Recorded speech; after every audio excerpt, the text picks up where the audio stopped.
마태복음 7장 13절부터 27절까지. 좁은 문으로 들어가라.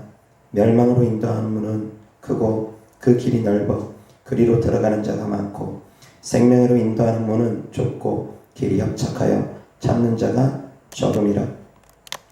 거짓 선지자들을 삼가라. 양의 옷을 입고 너희에게 나아오나 속에는 노략질하는 일이라. 그들의 열매로 그들을 알지니 가시나무에서 포도를 또는 엉겅퀴에서 무화과를 따겠느냐. 이와 같이 좋은 나무마다 아름다운 열매를 맺고 못된 나무가 나쁜 열매를 맺나니, 좋은 나무가 나쁜 열매를 맺을 수 없고 못된 나무가 아름다운 열매를 맺을 수 없느니라. 아름다운 열매를 맺지 아니하는 나무마다 찍혀 불에 던져지느니라. 이러므로 그들의 열매로 그들을 알리라. 나더러 주여 주여 하는 자마다 다 천국에 들어갈 것이 아니오 다만 하늘에 계신 내 아버지의 뜻대로 행하는 자라야 들어가리라. 그날에 많은 사람이 나더러 이르되 주여 주여 우리가 주의 이름으로 선지자 노릇하며 주의 이름으로 귀신을 쫓아내며 주의 이름으로 많은 권능을 행하지 아니하였나이까 하리니, 그때 내가 그들에게 밝히 말하되 내가 너희를 도무지 알지 못하니 불법을 행하는 자들아 내게서 떠나가라 하리라. 그러므로 누구든지 나의 이 말을 듣고 행하는 자는 그 집을 반석 위에 지은 지혜로운 사람 같으리니, 비가 내리고 장수가 나고 바람이 불어 그 집에 부딪히되 무너지지 아니하나니 이는 추추를 반석 위에 놓은 까닭이요. 나의 이 말을 듣고 행하지 아니하는 자는 그 집을 모래 위에 지은 어리석은 사람 같으리니, 비가 내리고 장수가 나고 바람이 불어 그 집에 부딪힘에 무너져 그 무너짐이 심하니라. 아멘. 13절 다같이 시작. 좁은 문으로 들어가라. 멸망으로 인도하는 문은 크고 그 길이 넓어 그리로 들어가는 자가 많고. 15절 시작. 거짓 선지자들을 삼가라. 양의 옷을 입고 너희에게 나오나 속에는 노략질하는 일이라. 아멘. 자, 오늘 하나님 말씀 주제는 거짓 선지자들을 삼가라 라는 주제로 하나님 말씀 전하고자 합니다. 거짓 선지자들을 삼가라 라는 뜻은 거짓 선지자들을 조심하라 라는 뜻과 동일합니다. 거짓 선지자들을 조심하라고 합니다. 자, 그러면 어떤 사람들이 거짓 선지자인지 우리가 알아야 될 것입니다. 알아야지 조심하고 알아야지 피하지 않겠습니까? 자, 어떤 사람들이 그럼 거짓 선지자겠습니까? 어떤 선지자들이 거짓 선지자입니까?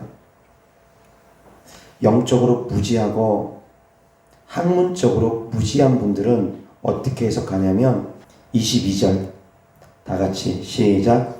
그날에 많은 사람이 나더러 이르되 주여 주여 우리가 주의 이름으로 선지자 노릇하며 주의 이름으로 귀신을 쫓아내며 주의 이름으로 많은 권능을 행하지 아니하였나이까 하리니. 23절 시작.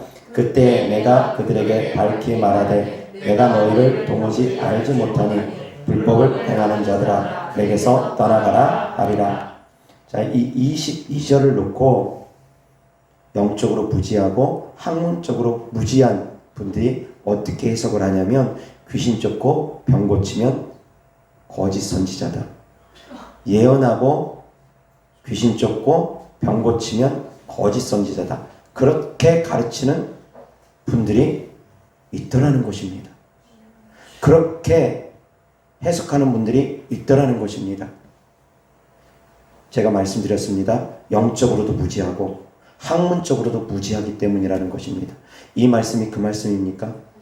귀신 쫓고 병 고치면 거짓 선지자라는 말씀입니까? 아닙니다. 23절 다같이 시작.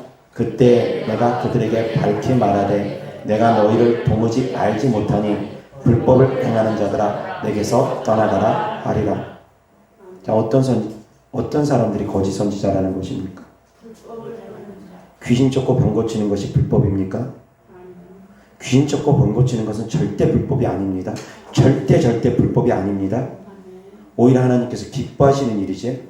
왜? 예수님의 12제자, 예수님의 70인의 제자뿐만이 아니라 믿는 모든 자들이 내 이름으로 귀신을 쫓으라고 하나님께서 말씀하셨기 때문입니다. 모든 믿는 사람들이 귀신 쫓으라고 하나님께서 직접 하신 말씀이기 때문에 귀신 쫓는 것은 절대 불법이 아닙니다.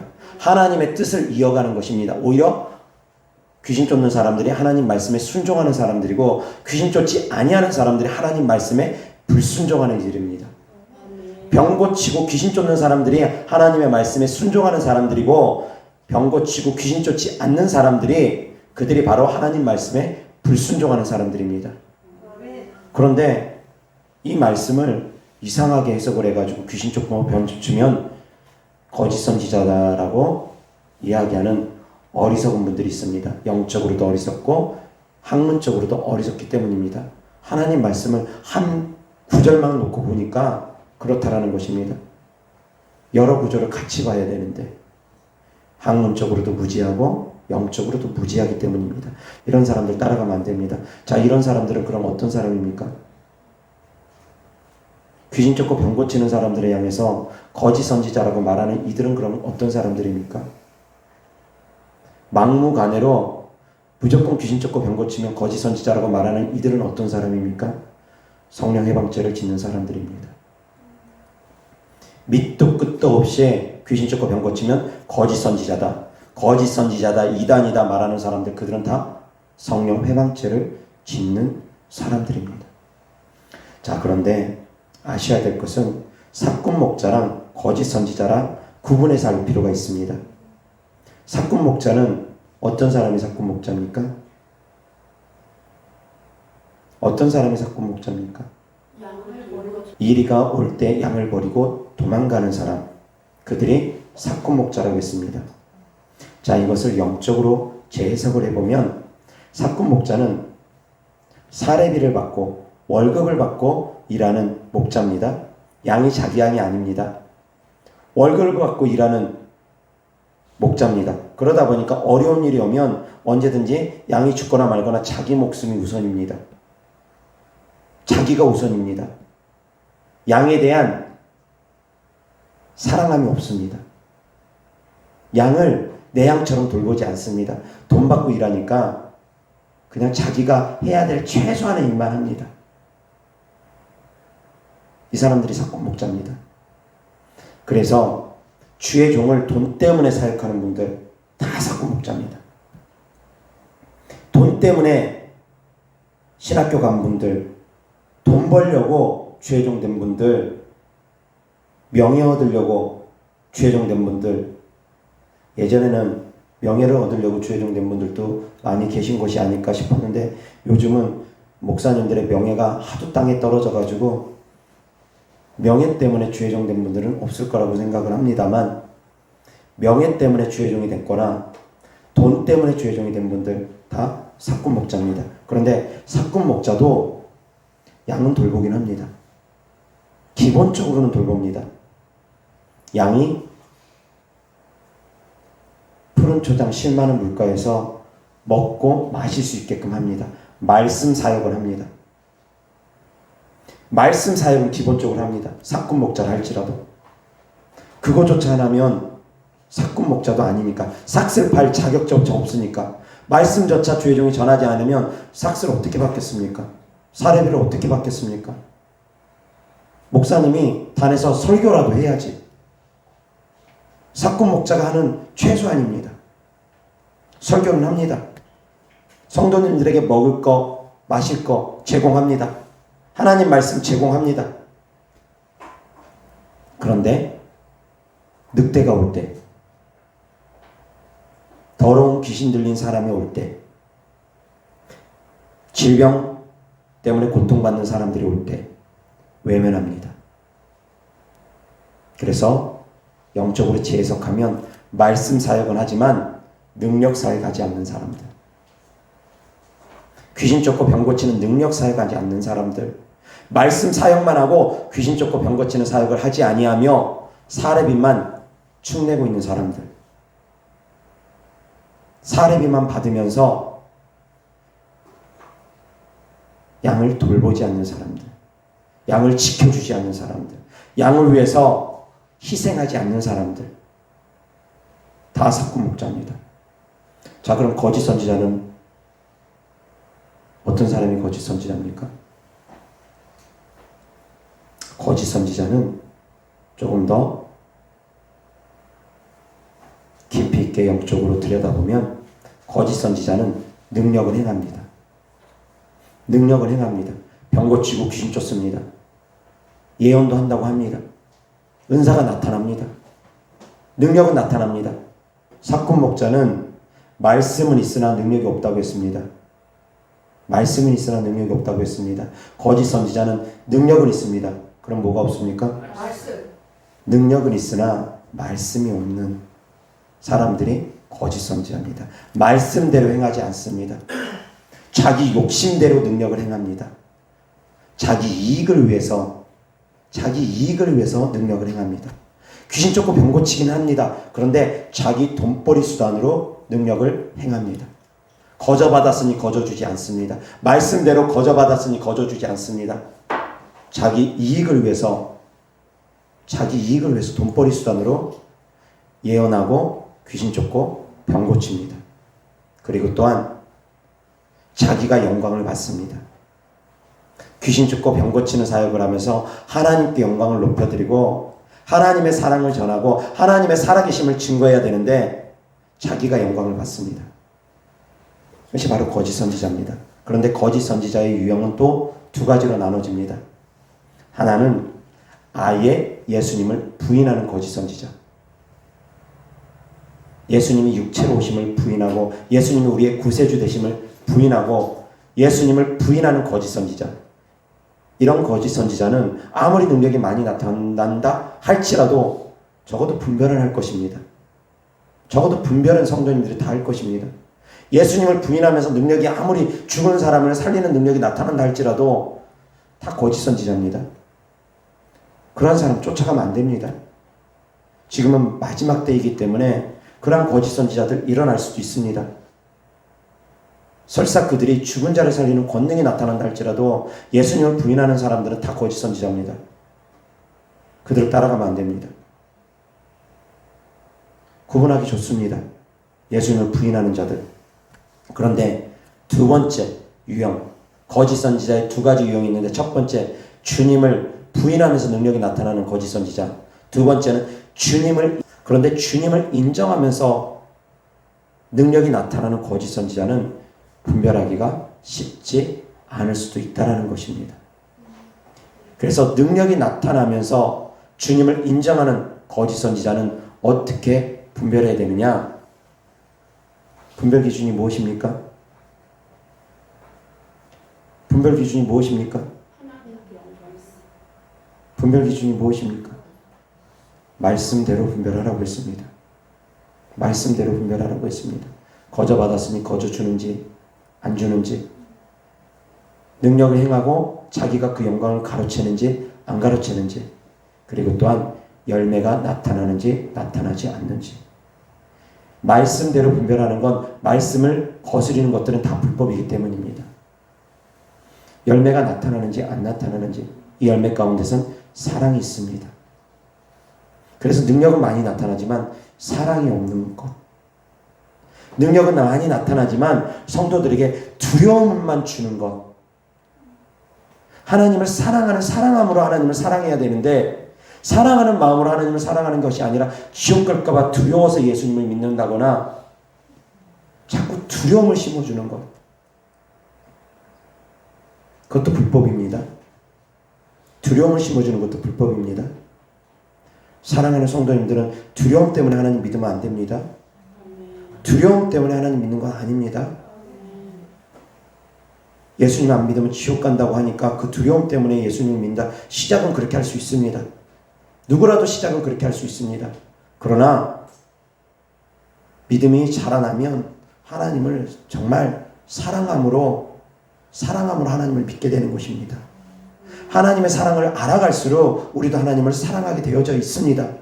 하나님의 사랑을 알아가는데 어떻게 하나님을 사랑하지 않을 수 있습니까? 그 크신 놀라운 사랑 앞에 어떻게 우리가 사랑을 드리지 않을 수가 있겠습니까? 하나님의 사랑을 알아가면 알아갈수록 하나님을 사랑하지 아니할 수가 없습니다. 당연한 것입니다.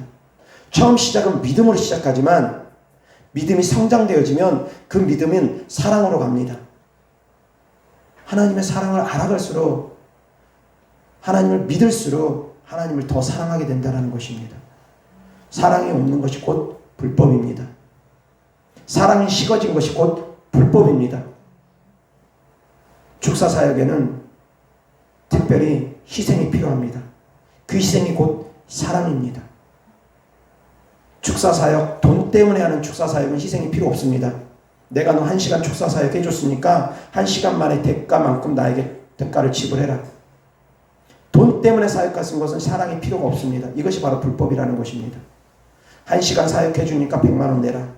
2시간 사역했으니까 200만원 내라. 내가 너 상담하니까 상담해주니까 상담비 1시간 상담하니까 50만원 내라. 얼마 내라.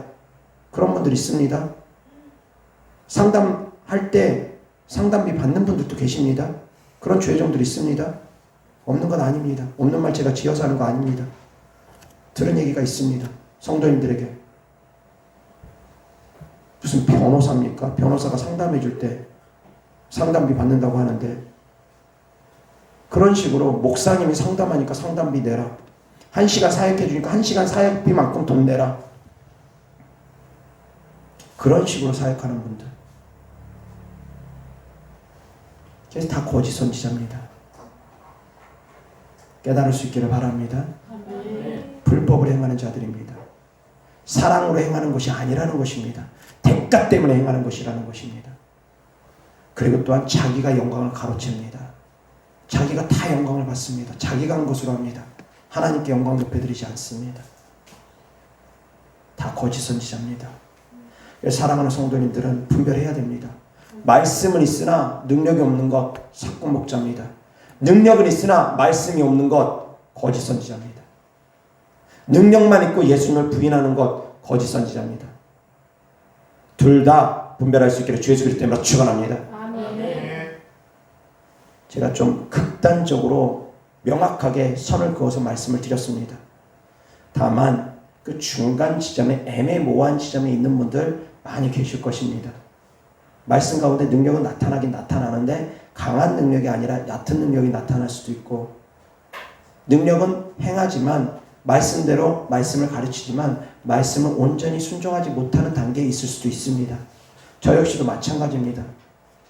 나타나는 능력에 비해서 제가 하나님 말씀대로 온전히 살아가지 못하고 있는 부분 있습니다. 그 과정 가운데 있는 분들이 다 많습니다. 제법 많습니다. 왜? 우리가 예수님을 믿는다고 해서 하루아침에 성령의 열매를 맺는 것이 아니다 보니까 하루아침에 예수님의 성품을 닮아가는 것이 아니다 보니까 그래서 지금 현재 시점에서 저도 주님 앞에 가면 이 불법을 행하는 자들아 라고 말씀하시면 어떡하나 싶을 정도로 저도 주님 앞에 목을 빳빳이 내세우지 못합니다.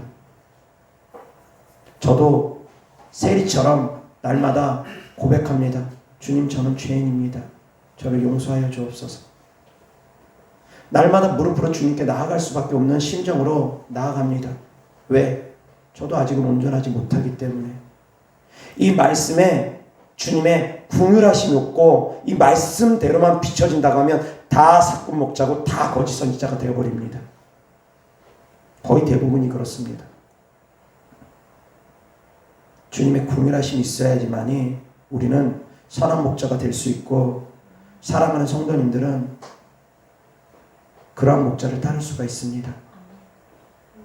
다만 말씀드렸던 것처럼 극단적으로 치우친 사람들은 위험하다는 것입니다. 말씀이면 다고 능력 부정하는 자들 위험합니다. 극단적으로 치우쳐서 그 사람들은 사꾼 목자에서 벗어날 길이 없습니다. 그리고 또 극단적으로 치우쳐서 능력만 나타나면 다다고 하면서 능력만 나타나면 다라고 하면서 능력 위주로만 가고 말씀은 등한히 여기고 그렇게 돼도 위험하다는 것입니다. 극단적으로 다 치우치면 사꾼 목자가 되고 거짓 선지자가 됩니다. 사랑하는 성도님들도 마찬가지입니다. 중심 잡으셔야지 됩니다. 나의 신앙생활은 어떤지, 나의 신앙생활은 어떤지 점검하셔야지 됩니다. 말씀이면 다라고 신앙생활하는 분들 잘못된 신앙생활하고 있습니다. 능력이면 다라고 하면서 능력만 쫓아다니면서 말씀을 가볍게 여기고 경홀히 여기고 말씀을 등한히 여기는 분들 역시 잘못된 신앙생활을 하고 있는 것입니다. 말씀과 능력은 늘 균형을 이루어야지만이 됩니다. 이것은 모든 성도님들이 다 아셔야 될 말씀입니다. 거짓 선지자, 사꾼 목자 제가 분별해서 말씀드렸습니다. 그런데 성도님들의 신앙까지도 분별하라는 것입니다. 나는 능력만 쫓아가고 있는지 막 천국 지옥만 보는 사람들 막 쫓아다니면서 예언사역자만 쫓아다니고 있고 그런 은사사역만 쫓아다니고 있는 그런 신앙생활을 하고 있는 건지, 아니면 말씀이면 족하다고 하면서 능력은 다 부정하면서 그런 신앙생활을 하고 있는지 성도님들의 신앙생활을 점검하라는 것입니다. 아멘. 둘 다 균형을 이루는 신앙생활, 이것이 정말 중요합니다. 아멘. 성경의 인물 속에 사울 왕이 있습니다. 이 사울 왕은 하나님께 기름 부음을 받고 사무엘 선지자를 통해서 기름 부음을 받고 그가 예언을 했습니다. 그런 말미암아 사람들이 사울도 선지자 중에 한 명이냐라고 그렇게 이야기들을 했습니다.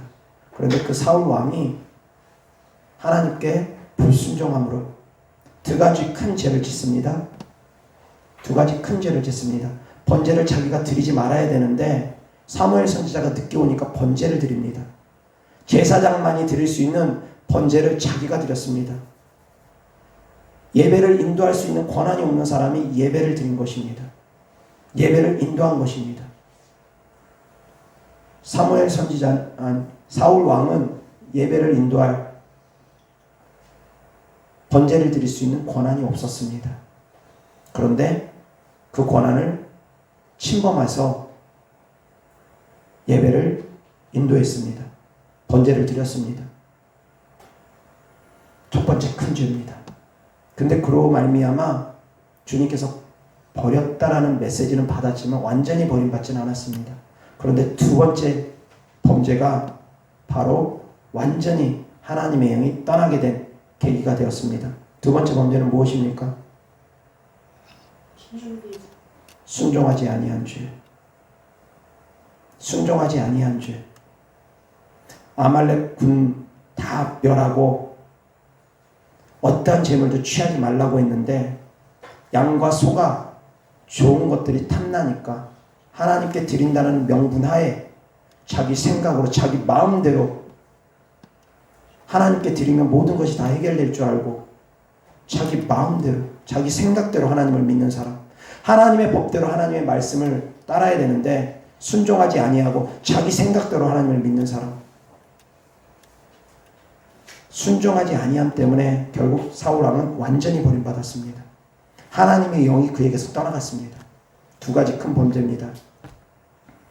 예배를 인도할 권한이 없었는데도 불구하고 예배를 자기가 인도했던 것. 두 번째, 주의 종의 말을 순종해야 되는데 순종하지 아니하였던 것. 하나님께서 사울 왕에게 직접 우레와 같은 음성으로 말씀하신 것 아닙니다. 사무엘 선지자를 통해서 말씀하신 것입니다. 사무엘 선지자를 통해서 한 말도 순종하라는 것입니다.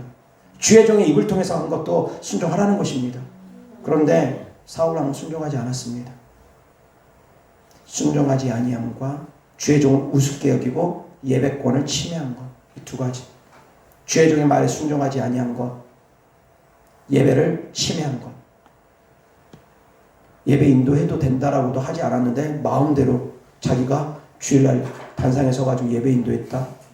그것도 예배권 침해하는 것입니다. 함부로 할 수 없습니다. 근데 사울 왕이 그러한 두 가지 범죄를 통해서 하나님의 영이 사울 왕에서 떠나갔습니다. 그 이후에 어떤 일이 벌어졌습니까? 하나님의 영이 떠나간 자리에 누가 왔습니까? 악신, 악령, 귀신들이 들어왔습니다. 하나님의 영이 떠난 자리에 귀신들이 들어왔습니다.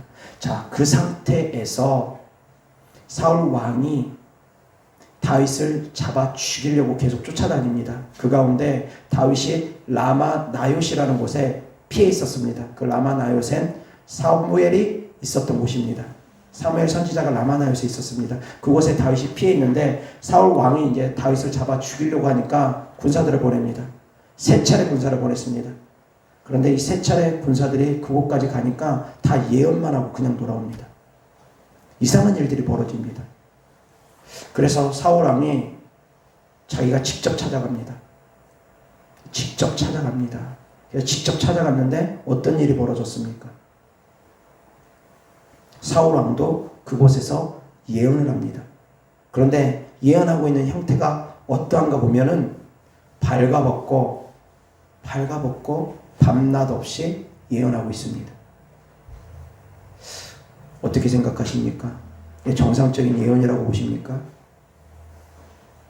그럼 왜 이런 일들이 벌어졌겠습니까?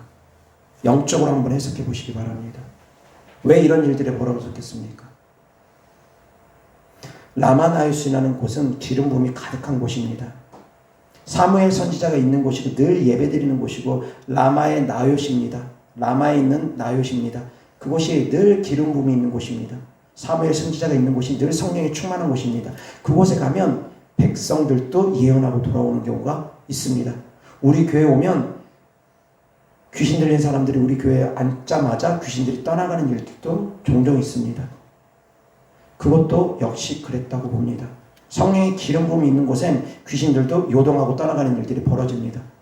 자, 그러면 사울 왕에게 나타났던 그런 기이한 현상들은 어떤 현상이겠습니까?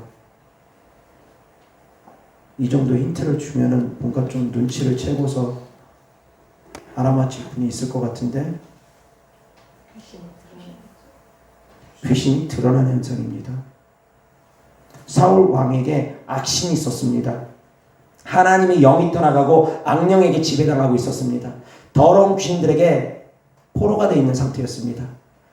귀신들에게 많이 눌려있는 상태에서 그 라마나요시에 가니까 어떻게 되겠습니까? 하나님의 영도 임하고 귀신들도 드러나고 귀신들이 드러나가서 떠나가는 반응들은 기이한 반응들이 많이 나타납니다.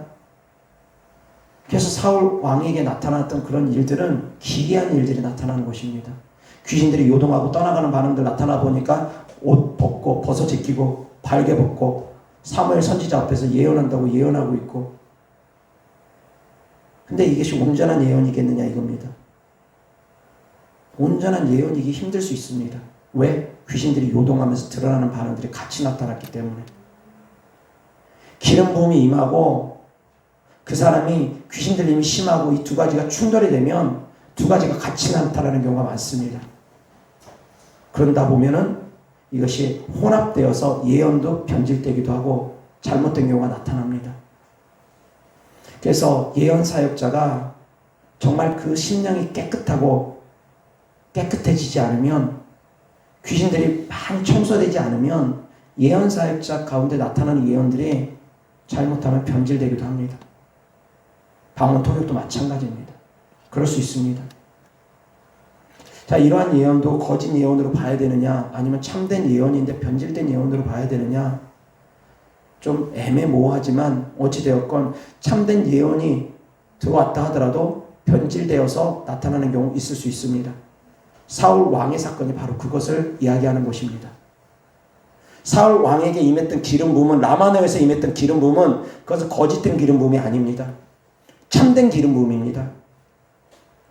성령의 충만함이 부어지는 건 맞습니다. 그 장소에만 가면 성령 충만함이 부어집니다. 그런데 귀신들에게 많이 사로잡혀 있는 사람 속에서 성령 충만함이 들어오니까 이게 충돌됨으로 말미암아 귀신이 떠나가는 반응들이 나타남으로 말미암아 기이한 형태들이 나타나더라는 것입니다. 발거벗고 예언하고 있는 그런 모습들이 나타나더라는 것입니다. 자, 그래서 거짓 선지자를 분별함에 있어서 더 깊이 있게 들어가면 이 사람이 정말 미혹의 영으로 인한 거짓 선지자인지 아니면 하나님의 영이 들어왔는데 불구하고 이 사람이 아직 변화가 덜 된 건지 아직 축사가 덜 된 건지 이것도 분별이 되어져야 됩니다. 더 깊이 있게 들어가면. 그런데 이것은 분별하기가 정말 쉽지는 않습니다. 그러나 또 분별하기가 그렇게 어렵지도 않습니다. 귀신 쫓아보면 됩니다. 그 사람 속에 귀신 들림이 심하다 그러면 그 사람이 하는 예언들 점검해봐야 됩니다. 귀신 들림이 너무 심한 경우에는. 그래서 그런 것을 모르고 자기 안에 귀신들을 청소하지 아니하고 내쫓지 아니하고 너무 섣부르게 예언하고 방언통역하는 분들 계십니다. 그것은 사람들을 살리는 것이 아니라 자칫하면 사람들을 죽일 수도 있습니다. 거짓 선지자들은 양을 죽이는 사람들입니다. 그 속에 노략질하는 이리가 있는 사람들입니다. 처음부터 사실은 거짓 선지자는 목적 자체가 불순합니다. 목적 자체가 선한 사람들은 지금은 비록 혼탁한 예언이 나오고 혼탁한 방언 통역이 나오고 지금은 비록 능력이 조금 혼탁해 보일지라도 약해 보일지라도 그 중심이 분명한 분들, 하나님을 진짜 사랑하고 그 중심이 분명한 사람들은 불법적으로 행하지 아니하고 돈 때문에 행하지 아니하고 자기 영광 때문에 행하지 아니하고 목적 자체가 순결한 분들은 갈수록 시간이 갈수록 분명히 좋아질 것입니다. 그러나 그 중간 과정이 있을 때는 분별이 잘 안 될 때도 있을 것입니다. 사랑하는 성도님들은 열매를 통해서 그 사람들을 또한 분별해야 된다는 것, 그 사람에게 사랑이 있는지 없는지 그 열매를 통해서도 분별해야 됩니다. 그 입술이 깨끗한지 더러운지 마음에 가득한 것이 말로서 나온다고 했으니까 말만 했다 하면 욕이 나온다. 어떻게 그것이 깨끗한 열매겠습니까? 어떻게 그것이 좋은 나무겠습니까? 입만 열었다 하면 욕이 나오고 입만 열었다 하면 거짓말이 나오고 입만 열었다 하면 다른 사람들을 험담하고 있는다고 하면 그 사람이 어떻게 선한 목자가 될 수 있겠습니까? 선한 선지자가 될 수 있겠습니까? 그 사람의 말의 입술의 열매가 어떠한지 그 사람 속에 사랑이 있는지 없는지 이 사랑이 있는지 없는지는 말로 사랑한다 사랑한다 해서 사랑이 있는 것 아닙니다. 말씀드린 것처럼 사랑은 희생에 따릅니다. 병 고치고 귀신 쫓는 데 있어서 거저받았으니 거저주면서 사역을 하는지 정말 한 영혼을 천하보다 귀하게 여기면서 그렇게 사역하는지 그것이 정말 중요합니다. 사랑하는 성도님들, 사랑하는 성도님들도 성도님들 입장에서 생각하시기 바랍니다. 나는 어떻게 신앙생활을 하고 있는지, 나는 정말 양으로서 신앙생활을 하고 있는지, 염소처럼 신앙생활을 하고 있는지. 성도님들은 둘 중에 하나니까 양이냐 염소냐. 사역자들은 거짓 선지자냐 참 선지자냐, 선한 목자냐 사꾼 목자냐. 사역자들은 그렇게 구분하지만 성도님들은 양이냐 염소냐 그렇게 구분하는데 기준은 똑같습니다. 내가 정말 불법적으로 신앙생활을 하고 있는지 아니면 좁은 길 걷기에 힘쓰고 좁은 문 들어가기에 힘쓰며 그럼에도 불구하고 지금은 비록 불법적인 모습들이 순종하지 못하는 모습들이 내 안에 있지만 그럼에도 불구하고 내 마음이 선해서 정말 주님 사랑함으로 좁은 길 걷기에 힘쓰고 있는 삶을 살아가고 있는지, 지금 당장은 내가 불법적인 모습이 있다 할지라도 그렇게 주님을 사랑하는 모습으로 나아가면 하나님께서는 우리에게 궁유를 베풀어 주실 것입니다. 아멘. 사랑하는 성도님들을 다 양으로 여겨주실 것입니다. 좁은 길 걷기에 힘쓰면, 정말 주님 사랑하는 마음의 중심이 있다면. 그런데 주님 사랑하는 마음의 중심이 없고 교회를 투어하듯이 그렇게 다니는 분, 교회를 사업적인 목적으로 다니는 분, 교회를 이용하기 위해서 다니는 분, 그런 분들도 역시 마찬가지 다 양이 아닙니다. 염소입니다.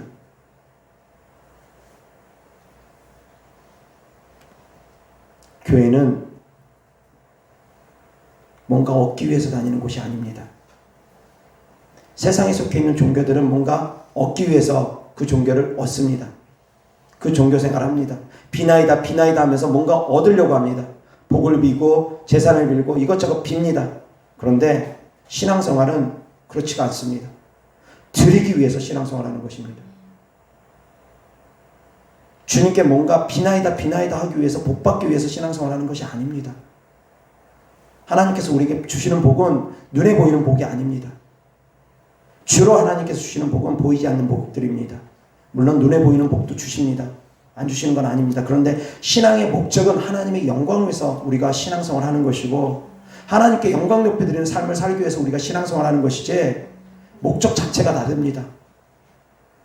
처음에 교회에 올 때는 귀신 쫓고 병 고치는 것 때문에 뭐 삶이 힘드니까 돈 때문에 이 모양 저 모양 올 수 있습니다. 그렇지만 신앙생활은 드리기 위해서 하는 것이지 받기 위해서 하는 것이 아니라는 것입니다. 하나님께 찬양을 드리고 하나님께 예배를 드리고 하나님께 기도를 드리고 하나님께 봉사를 드리고 하나님께 헌금을 드리고 하나님께 드리기 위해서 그것이 곧 사랑이니까 하나님께 우리가 받은 사랑대로 우리도 하나님께 드리기 위해서 신앙생활을 하는 것입니다. 하나님께서 우리에게 주었으니까 우리도 하나님께 드리는 것입니다. 하나님께서 이미 모든 것을 다 주셨으니까 우리도 우리가 드릴 수 있는 것을 최소한 드리는 것입니다. 하나님께서 안 주시고서 우리가 뺏는 분 아닙니다. 하나님께서 우리에게 모든 것을 이미 다 주셨습니다. 그 아들 예수 그리스도까지 아끼지 아니하고 내어주셨습니다. 그 아들 예수 그리스도와 함께 이 천하 만물도 다 우리에게 주셨습니다. 우리가 믿음이 없어서 그것을 받지 못하는 것뿐이지 능력이 없어서 그것을 사용하지 못하는 것뿐이지 이미 하나님께서 다 허락하셨습니다. 하늘과 땅의 모든 것을 우리에게 다 허락하셨습니다. 그래서 그분에게 우리도 모든 것을 다 주신 그분에게 우리도 우리가 드릴 수 있는 최소한의 것들을 하나씩 하나씩 드리는 것입니다. 신앙생활은 드리기 위해 하는 것입니다. 받기 위해 하는 것이 아닙니다. 받는 것은 그냥 주님께서 보너스로 그냥 주십니다. 이것이 바로 신앙생활의 기본입니다. 먼저 그의 나라와 의를 구하라. 그리하면 이 모든 것을 너에게 주리라. 너에게 더하여 주리라. 이방인들은 먹을 것 마실 것 입을 것만 구한다. 그들이 구하는 것들은 다수 그런 것들이다. 이 세상의 복만 구한다. 그러나 내 자녀들은 그러기를 원치 않는다. 내 자녀들은 하늘의 것들을 소망하기 원한다. 마가복음 9장 38절부터 42절까지 다 같이 시작. 요한이 예수께 여짜오되 선생님 우리를 따르지 않는 어떤 자가 주의 이름으로 귀신을 내쫓는 것을 우리가 보고 우리를 따르지 아니하므로 금하였나이다. 예수께서 이르시되 금하지 말라. 내 이름을 의탁하여 능한 일을 행하고 즉시로 나를 비방할 자가 없느니라. 우리를 반대하지 않는 자는 우리를 위하는 자니라. 누구든지 너희가 그리스도에게 속한 자라 하여 물 한 그릇이라도 주면 내가 진실로 너희에게 이르노니 그가 결코 상을 잃지 않으리라. 또 누구든지 나를 믿는 이 작은 자들 중 하나라도 실족하게 하면 차라리 연자맷돌이 그 목에 매어 바다에 던져지는 것이 나으니라. 아멘. 39절 다시 한번 시작. 예수께서 이르시되 금하지 말라. 내 이름을 의탁하여 능한 일을 행하고 즉시로 나를 비방할 자가 없느니라. 아멘. 하다못해 예수님을 따르지 아니하면서 예수님의 이름으로 귀신을 쫓는 사람이라 할지라도 금하지 말라고 합니다. 그렇게 말씀하셨습니다. 그렇게 말씀하신 주님이 주님의 이름으로 귀신 쫓고 병 고치는 사람들을 향해서 무조건 거짓 선지자다 그렇게 말씀하지 않는다라는 것입니다. 귀신 쫓고 병 고칠지라도 불법을 행하면 안 된다라는 말씀이니까 좁은 길 들어가기에 힘쓰고 좁은 문 들어가기에 힘쓰라는 그런 말씀이니까 천국 들어가는 길이 넓은 길이 아니니까 아무리 능력을 행한다 할지라도 너희가 불법을 행하면 버림받을 수 있다는 것을 깨닫고 조심하라는 것입니다. 모든 사람들에게 하신 말씀입니다. 아무리 능력 행한다 할지라도 교만하면 안 됩니다. 불법 행하면 안 된다는 것입니다. 자, 그러면 거꾸로 이야기해서 그러면 능력 없으면 답니까? 능력 행하지 아니하면 답니까? 아니라는 것입니다. 귀신 쫓고 병 고치지 아니하면 또 삭구목자가 됩니다. 그런데 귀신 쫓고 병 고치면 또 답니까? 그것만으로 다가 아니라는 것입니다. 역시 말씀대로 순종하며 따라가야 됩니다. 두 가지가 같이 가야 됩니다. 말씀과 기도, 말씀과 능력. 아멘. 신앙생활함에 있어서 균형 잡을 수 있기를 바랍니다. 하다못해 예수님을 따르지 않는 자들이 귀신을 예수님의 이름으로 쫓는다 할지라도 예수님은 금하지 말라고 하셨습니다. 그런데 귀신 쫓고 병 고치면 어떻게 거짓 선지자라고 말할 수 있겠습니까? 그것은 거짓 선지자가 아닙니다. 귀신 쫓고 병 고쳤다고 거짓 선지자가 아닙니다. 불법을 행하니까 거짓 선지자가 되는 것이지 불법을 행하지 않으면 거짓 선지자가 되지 않습니다. 아멘. 오히려 귀신 쫓고 병 고치는 거 하나님께서 더 기뻐하십니다. 따르지 않는다 할지라도 귀신 쫓고 병 고치면 금하지 말라고 할 정도로 오히려 기뻐하는 것입니다. 아멘. 오늘 말씀을 제대로 이해를 해야지 자기 마음대로 해석을 해가지고 귀신 쫓고 병 고치면 다 거짓 선지자다. 그럼 말도 안 되는 그 무식한 말을 하는 사람들이 있더라는 것입니다. 어리석기 짝이 없는 분들입니다. 근데 그렇게 어리석기 짝이 없는 사람들의 말을 또 귀담아 듣고 아 그렇구나 하고서 고개 끄덕끄덕하면서 아멘 아멘 하면서 은혜 받는 그런 어리석은 양들도 있더라는 것입니다. 사랑하는 성도님들은 분별할 수 있기를 바랍니다. 이어서 마가복음 16장 같이 시작. 믿는 자들에게는 이런 표적이 따르니 곧 그들이 내 이름으로 귀신을 쫓아내며 새 방언을 말하며. 아멘. 믿는 사람들은 당연히 예수님의 이름으로 귀신을 쫓으라는 것입니다. 귀신 쫓는 데 있어서 다만 불법을 행하지 말라는 것입니다. 아멘. 그렇게 깨달아야죠. 귀신 쫓고 병 고치면서 불법을 행하지 말라는 거 그렇게 깨달아야죠. 아멘. 미가서 3장 5절. 내 백성을 유혹하는 선지자들은 시작. 내 백성을 유혹하는 선지자들은 이에 물 것이 있으면 평강을 외치나 그 입에 무엇을 채워주지 아니하는 자에게는 전쟁을 준비하는도다. 이런 선지자에 대하여 여호와께서 이르시되. 다시 한번 5절 시작. 내 백성을 유혹하는 선지자들은 이에 물 것이 있으면 평강을 외치나 그 입에 무엇을 채워주지 아니하는 자에게는 전쟁을 준비하는도다. 이런 선지자에 대하여 여호와께서 이르시되. 아멘. 자, 거짓 선지자의 유형입니다. 이에다 물 것이 있으면 입에다 뭔가 먹을 것을 챙겨주면 돈으로 입을 채워주면 그러면 평강을 외칩니다. 그리고 입에다 뭘 먹을 것이나 그런 거 주지 않으면 돈을 주지 아니하면 전쟁을 준비한답니다. 아멘. 이런 사람들이 바로 거짓 선지자입니다. 그런 분들 계십니다. 그런 분들 계시는 것 같습니다. 예언사에 가는데 누가 들은 얘기입니다. 예언사에 가는데 처음에 헌금을 가져옵니다. 돈 봉투가 두둑하면 한없는 축복이 흘러나오고 돈 봉투가 얇으면 이제 서운하고 섭섭한 마음에 책망의 메시지가 나오고 그렇다고 하면 그가 참된 선지자겠습니까? 아니라는 것입니다. 어떤 분이 그런 얘기를 또 하시더라고요. 예언사역 하는 분 그런 사모님이 계시는데 그 사모님을 찾아갔더니 헌금 봉투를 주면서 거기다가 기도 제목을 써가지고 오랍니다. 그래서 헌금 봉투를 주면서 기도 제목을 쓰라고 하니까 아무래도 부담스럽답니다. 그냥 기도 제목 쓰라는 것이 아니라 헌금 봉투에다 기도 제목을 써가지고 오라고 하니까 그러면서 그분은 거저받았으니 거저주는 사역을 한다고 하시는 것 같습니다. 그런데 그분이 시범적으로 헌금 봉투 안에 진짜로 헌금을 안 하고 그분이 그렇게 얘기했더니 헌금 신경 쓰지 말고 헌금 봉투에다 기도 제목만 써서 오라고. 그래서 그분은 정말로 헌금 봉투에 하나도 돈을 넣지 않고 기도 제목만 적어서 냈답니다. 그분을 확인하기 위해서 그랬는데 그 이후에 집회가 있는데 헌금 봉투에 돈을 넣은 사람에게는 집회 요청 문자가 갔는데 자기에게는 요청 문자가 안 왔답니다. 그렇게 얘기하시더라고요. 그런 분 계시다라는 얘기 제가 들었습니다. 겉으로 봤을 때는 헌금 신경 쓰지 마세요 해놓고 실제로 헌금이 없으니까 그런 사람들에게 연락을 안 하고 헌금한 사람에게만 연락하고 속이 너무 뻔히 보이지 않습니까?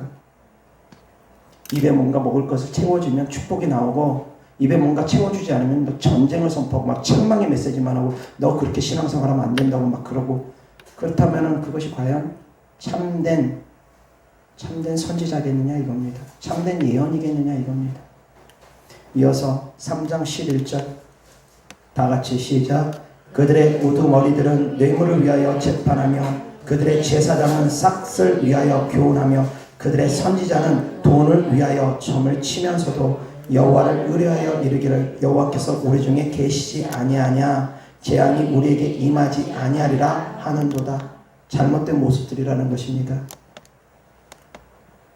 11절 중간에 선지자는 돈을 위하여 점을 치고 제사장은 삭슬 위하여 교훈하고 그들의 우두머리들은 뇌물을 위하여 재판하며 우두머리들은 뇌물 때문에 제사장은 싹 때문에 돈 때문에 선지자는 돈 때문에 다 돈입니다. 이들이 바로 다 거짓 선지자라는 것입니다. 돈 때문에 일하는 사람들, 돈 때문에 거짓 예언하고 돈 때문에 능력을 행하는 사람들, 돈 때문에 능력을 행하지 않고 말씀만 행하는 사람은 삭공목자, 돈 때문에 능력까지 행하는 사람이 거짓 선지자. 능력까지 나타나면 거짓 선지자, 능력 안 나타나면 삭공목자. 돈 때문에, 돈이 목적인 사람들. 깨달을 수 있기를 바랍니다. 자, 지금 시대에는 또 어떤 것도 분별을 해야 되냐면 거짓 선지자들 가운데 주님 오심이 몇 년, 몇 월, 며칠이라고 하는 분들이 있습니다. 그 사람들도 다 분별해야 됩니다. 1992년 10월 28일 다미성교회에서 그날 주님 재림하신다고 했습니다. 그날 주님 우리 데리러 온다고 했습니다. 얼마나 많은 사람들이 그때 미혹됐습니까? 정말 많은 사람들이 미혹됐습니다. 그 일로 인해서 제가 알고 있는 지인의 형과 동생이 정신병원에 입원했다라는 얘기도 들었습니다. 그 사건 후에. 미혹되면 미혹의 영들이 들어오면 그로 말미암아 정신적으로도 이상이 생깁니다. 그들이 예수님을 부인하는 자들입니까? 부인하지 않습니다. 예수님을 사모하는 사람들입니다. 예수님의 오심을 사모하는 사람들이며 재산 팔고 집 팔고 땅 팔고 이거저거 팔아가지고 그날 오신다고 해가지고 하얀 드레스 입어가면서 주님 오심을 기다린다고 하면서 그렇게 사모했던 사람들입니다. 그런데 잘못된 믿음이 그들을 미혹의 길로 들어서게 하고 잘못된 믿음의 결과로 그들은 미혹의 영들이 자리함으로 말미암아 잘못된 신앙생활을 하게 된다는 것입니다. 그것이 우리의 교훈이 됩니다. 그런데도 불구하고 지금도 몇 년, 몇 월, 며칠 온다는데 귀 기울이는 사람들이 있습니다. 지금도 거기에 현혹돼가지고 몇 년, 몇 월, 며칠 온다고 하면서 준비해야 된다고 그런 사람들이 있습니다. 준비하지 말란 얘기 아닙니다. 주님 곧 오십니다. 주님 곧 오시는 것 하나님 말씀입니다. 주님은 항상 곧 오신다고 하십니다. 그래서 제자들이 물어봅니다. 주님께 여쭤봤습니다. 주님, 이스라엘을 회복하심이 이때니까? 주님 언제 오십니까? 주님 이스라엘을 회복하심이 이때니까? 그런데 주님께서 그들을 향해서 뭐라고 하십니까? 때와 기한은 아버지의 권한에 있으니 때와 기한은 아버지의 권한에 있으니 너희는 신경 쓰지 말라는 것입니다. 그리고 그들을 향해서 또 뭐라 하십니까? 땅끝까지 이르러 내 증인이 되라 합니다. 너희들은 그날과 그 시를 알지 못하니까 그날과 그 시를 알려고 하지 말고 신경 쓰지 말고 너희들이 해야 될 것 해라. 오직 성령이 너희에게 임하시면 너희가 권능을 받고 예루살렘과 온 유대와 사마리아와 땅끝까지 이르러 내 증인이 될 것이니 너희는 성령의 충만함을 받아서 성령의 권능을 받고서 귀신 쫓고 병 고치며 하나님의 살아계심을 증거해라. 그것이 바로 하나님의 말씀입니다. 그런데 자꾸 그날과 그 시를 알려고 하고 그날과 그 시를 몇 년, 몇 월, 며칠이라고 하면서 그렇게 신앙생활하고 그런 곳을 쫓아다니고 찾아다닙니다. 다 거짓 선지자입니다. 깨달을 수 있기를 바랍니다. 주님 곧 오십니다. 그러나 그날과 시는 우리가 모릅니다. 지금 준비하고 내일도 준비하고 모레도 준비하고 우리는 날마다 준비하면 되는 것입니다. 아멘. 그리고 주님 말씀처럼 증인되는 사람들, 성령의 충만함을 받고 성령의 권능을 받고 오늘도 내일도 증인되는 삶을 살아가는 사람들, 그들이 데려감을 받습니다. 아멘. 그날과 그 시를 알고 있는 사람들이 데려감 받는 게 아니라 주님 말씀대로 성령을 받고 성령의 권능을 받고 땅끝까지 이르러 증인되는 삶을 살아가는 사람들, 주님의 복음을 전하는 사람들, 그러기 위해서 교회와 하나가 되어서 한 몸이 되어서 복음을 전하는 일을 하는 사람들, 그 사람들이 데려감을 받는 것입니다. 아멘. 이어서 하나님 말씀 마태복음 24장 1절부터 13절까지 다 같이 시작. 거짓 선지자가 많이 일어나 많은 사람을 미혹하겠으며 불법이 성함으로 많은 사람의 사랑이 식어지리라. 그러나 끝까지 견디는 자는 구원을 얻으리라. 아멘. 불법이 곧 사랑이 없음의 결과를 초래합니다. 아멘. 그래서 하나님의 선지자와 거짓 선지자 분별할 수 있는 기준 중에 하나가 또 그들이 불법을 행했느냐 안 했느냐인데 그 열매는 사랑이 있느냐 없느냐입니다. 축사는 사랑이 필요합니다. 그래서 축사 사역자, 대가 없이 하는 축사 사역자, 그들에게는 그 안에 어찌되었건 하나님의 사랑이 있다라는 것입니다. 그것이 바로 열매이기 때문입니다. 제가 축사 사역을 수년 동안 해보니까 알겠습니다. 정말 피곤하고 힘들고 때때로는 지칠 때는 저도 사역하고 싶지 않을 때가 종종 있습니다.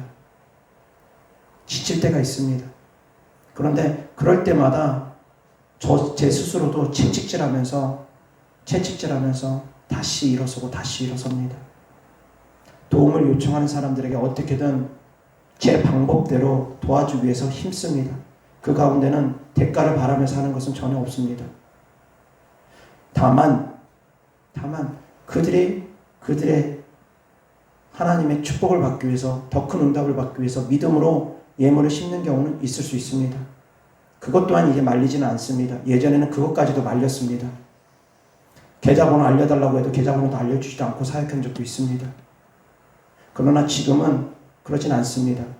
하나님께서 때가 되보니까 제 마음에 부어주는 마음에 내가 받지 않으면 그 축복이 그들에게 흘러가지 않는다라는 것을 알게 하심으로 말미암아 그들이 심어야지 축복이 흘러갈 수 있다라는 걸 깨닫게 하심으로 말미암아 그 다음부터는 믿음으로 심는 사람들은 심게 합니다. 다만 제 유튜브 영상 곳곳에 계좌번호가 있지는 않습니다. 몇 군데만 있습니다. 찾을 수 있는 사람만 찾게끔 해놨습니다. 모든 곳에 그냥 다 계좌번호 알려주고 그러지 않습니다. 믿음 있는 사람들, 정말 믿음으로 행할 수 있는 사람들만 찾아올 수 있게끔 아니면 직접 저에게 연락을 줘가지고 그렇게 하는 분들, 그런 분들만 할 수 있게끔 그렇게 해놨습니다. 억지로 하게 하지 않습니다. 하나님의 일은 억지로 하는 것이 아니기 때문입니다. 어찌되었건 그런 것이 바로 사랑이라는 것입니다. 그것이 바로 주의 사랑이라고 저는 생각합니다. 하나님의 일은 대가를 바라고 하는 것이 아닙니다. 그러면 대가 없이 하다 보면 하나님께서 그냥 채워주십니다.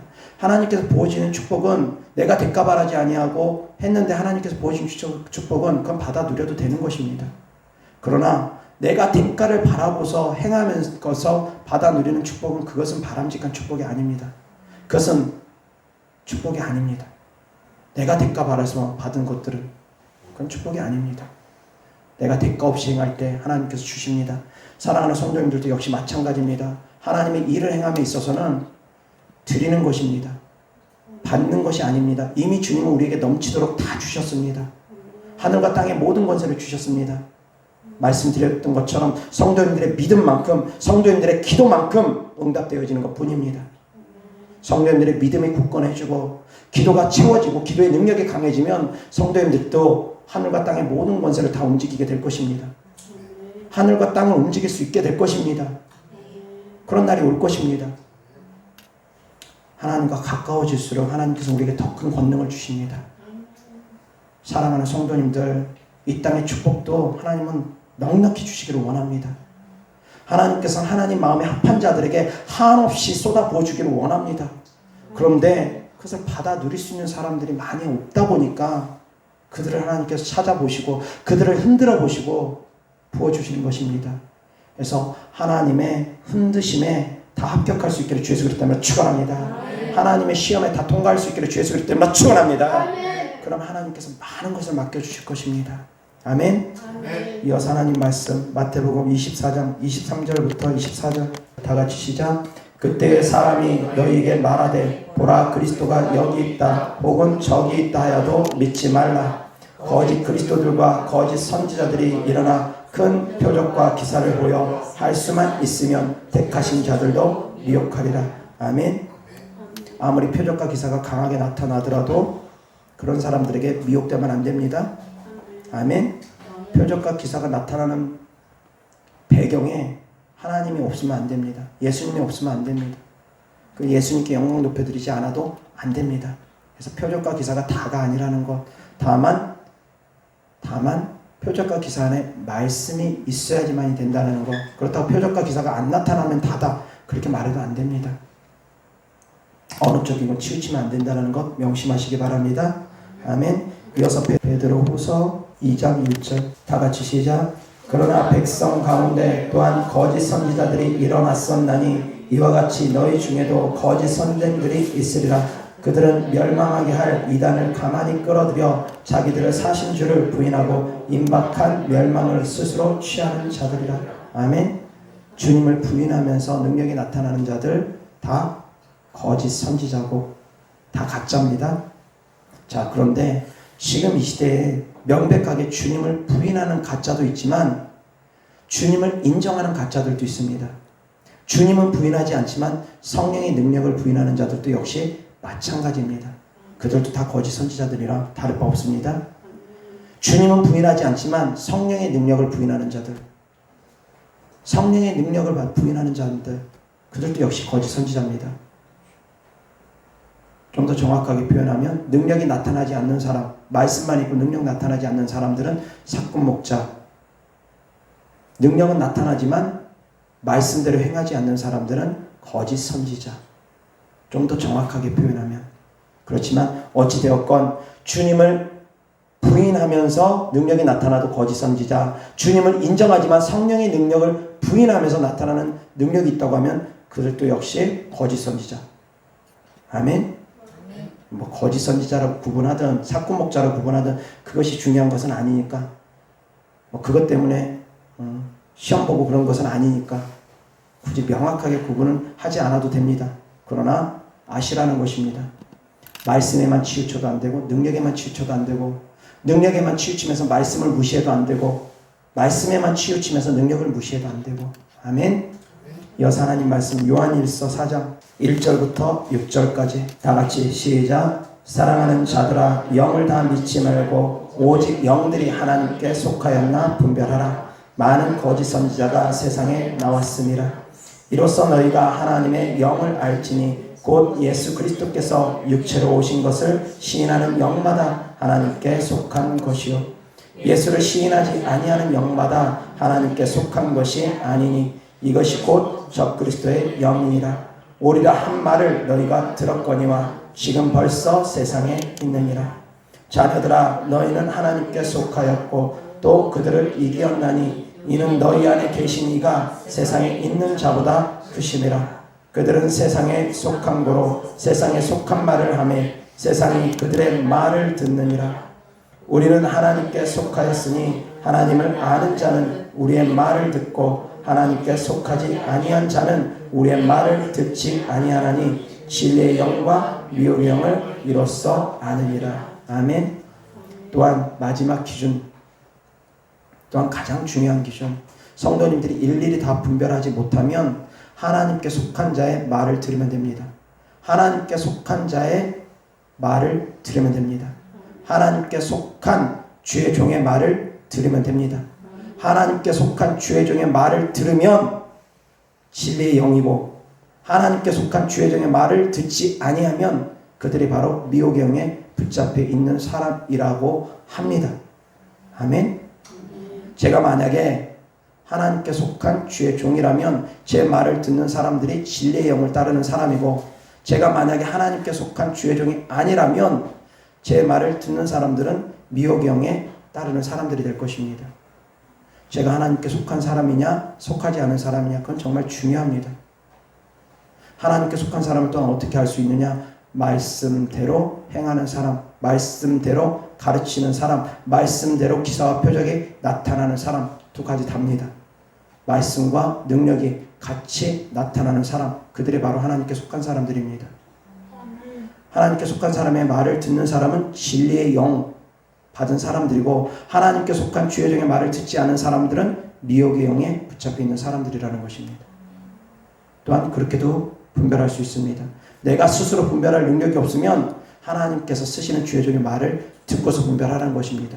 그런데 하나님께서 쓰는 주의 종의 말도 듣지 않는다. 스스로도 분별할 능력이 없고 하나님께서 쓰시는 주의 종의 말도 듣지 않는다. 그러면 그런 사람들은 어떻게 되겠습니까? 다른 길이 없습니다.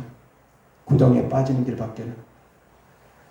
하나님께 속한 사람의, 하나님께 속한 주의 종의 말도 듣지 않고 스스로도 분별할 능력이 없으면 구덩이에 빠질 수밖에 없습니다.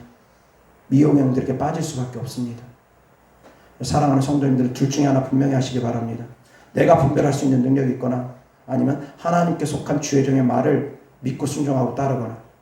아멘. 기도하겠습니다. 좋으신 아버지 하나님 감사합니다. 이 마지막 때에 거짓 선지자와 사꾼 목자를 분별하는 것은 너무나 중요합니다. 사랑하는 성도님들이 들을 만한 귀가 열리고 볼 만한 눈이 열리고 깨달을 만한 마음이 열려서 악한 자들에게 쓰임받는 자들, 사꾼 목자와 거짓 선지자를 분별할 수 있는 지혜가 임하게 하여 주시옵시고, 이 마지막 때에 신앙생활하는 사랑하는 성도님들 한 사람도 남겨지지 아니하고 모두 다 데려감을 받을 수 있도록 은혜 베풀어 주시옵소서. 주님께 드려진 예물들을 축복하오니 주께서 기뻐 받으시고 축복하여 주옵소서. 주님께 드려진 모든 예물들 30배, 60배, 100배 심은 대로 열매 맺게 하여 주시옵소서. 주님 사랑합니다. 우리 구주 예수 그리스도 이름으로 축복하며 기도드렸습니다. 아멘.